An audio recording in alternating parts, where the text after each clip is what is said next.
John. Hey, Ronen, how's it going today? Good. How are you? I'm doing well, sir. Thank you. Fantastic. Absolutely. I'm excited to talk about MSPs with you. Me as well. Yeah. So, just a quick introduction for those who don't know who we are.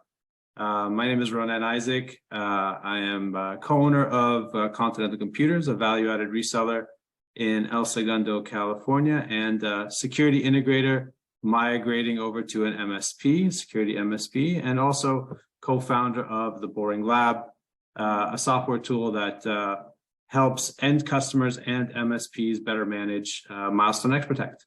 And John, tell us a little bit about yourself.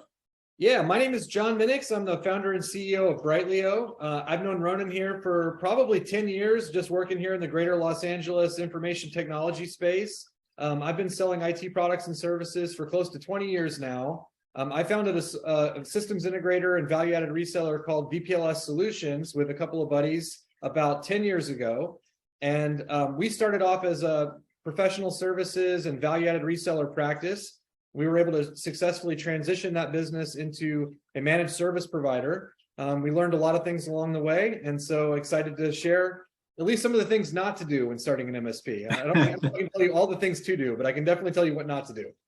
I think those might be actually more important than what to do.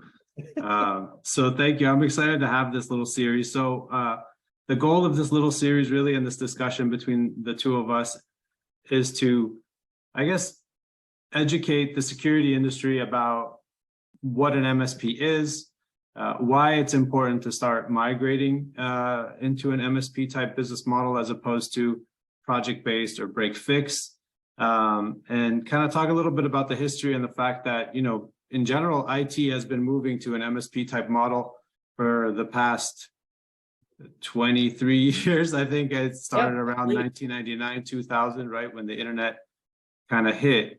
And security is relatively slow to move, and I think we all need to make that switch. So that's kind of the purpose of this little series. I think today we'll just start off with the very basics. What is an MSP? Why should people care about MSPs or changing their business model into an MSP? So I'll kind of pass it over to you. If you could kind of share with us a little bit about, you know, what is an MSP, and then we'll go from there. Yeah, so I guess it's basic core, right? And a managed service is an alternative to sort of the project-based work that we're all used to. So we're all used to either fixed fee or statement of work or blocks of hours with our customers. A managed service basically transitions that from one-time or sometimes sort of a one-time semi-reoccurring service into a proactive, sometimes 24/7 monitoring service that's done in exchange for a monthly reoccurring fee. So rather than getting that one-time professional services fee, you charge the customer monthly. The monthly charge is usually including some sort of a service level agreement from your side, where you're agreeing to commit to certain service levels.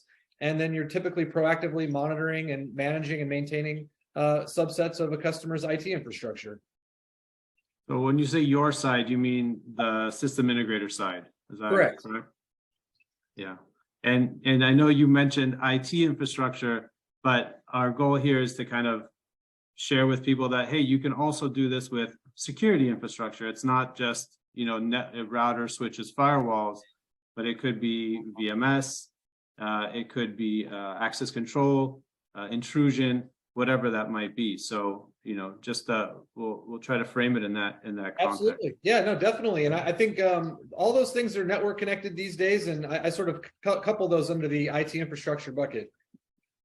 Yeah, I mean, I guess that's a good point, right? As we're moving more and more into IP, or we should all be in IP at this point. As the industry is moving or has moved into IP, you're right. These are all basically IT devices, and more and more we're actually seeing the security infrastructure moving in under IT.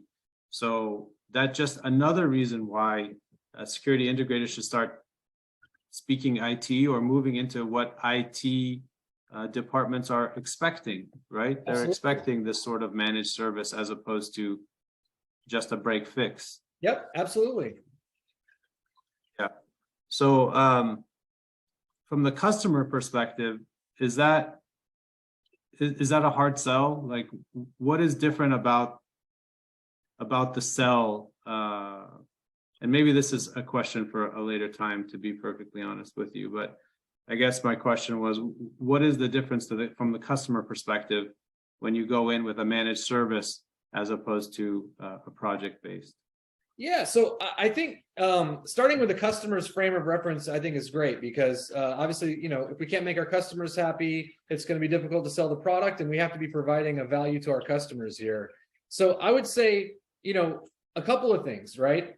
Our customers aren't going to be experts in surveillance for the most part, right? This is probably going to be, a very small subset of some person's job. Maybe they've got some expertise or training, but for the most part, I think a lot of our customers aren't going to have that expertise and training.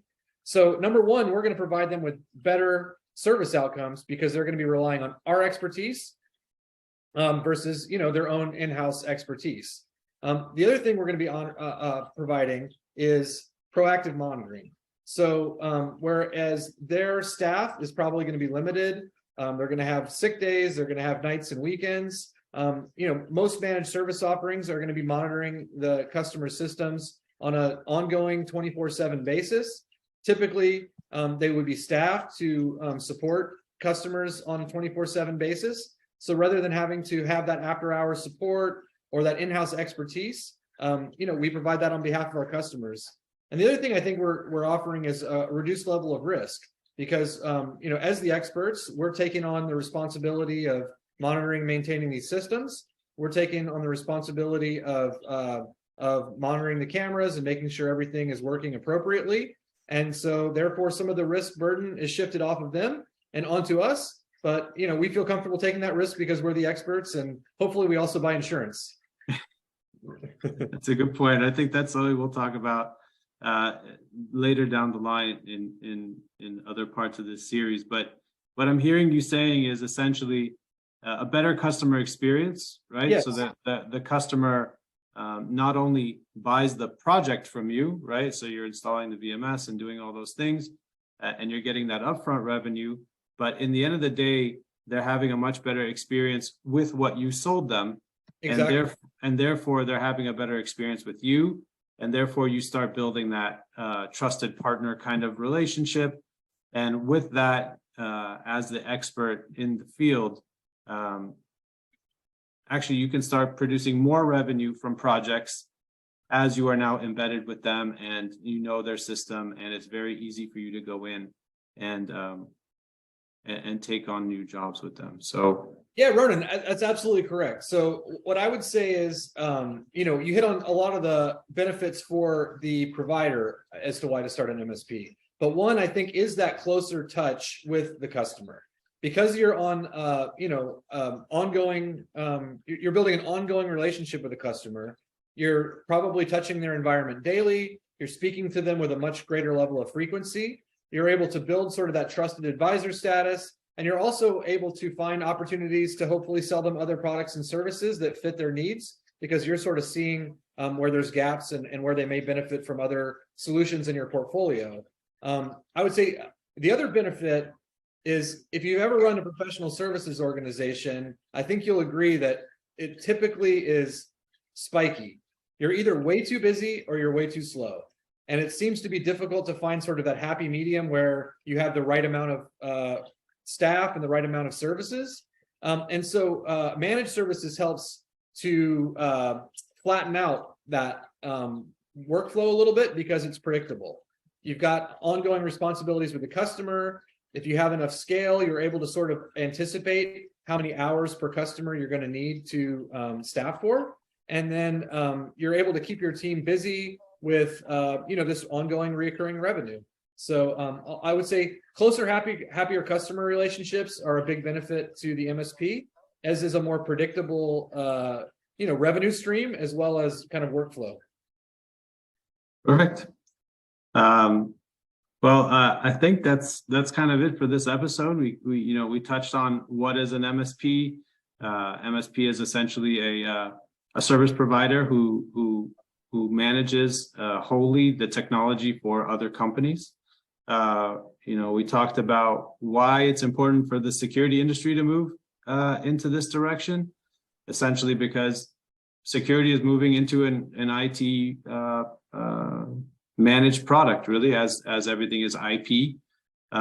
So security needs to kind of start speaking the language and meet the expectations of the IT departments. And we also talked about, some of the benefits of moving into an MSP type model when it comes to, customer retention, I guess, customer experience, and then obviously more revenue and more predictable revenue when it comes to obviously the recurring revenue, but also the additional projects that you could pick up as a trusted advisor, as a real true partner to your customer. So that was great. I really enjoyed that conversation. Thank you, John. I'm looking forward to.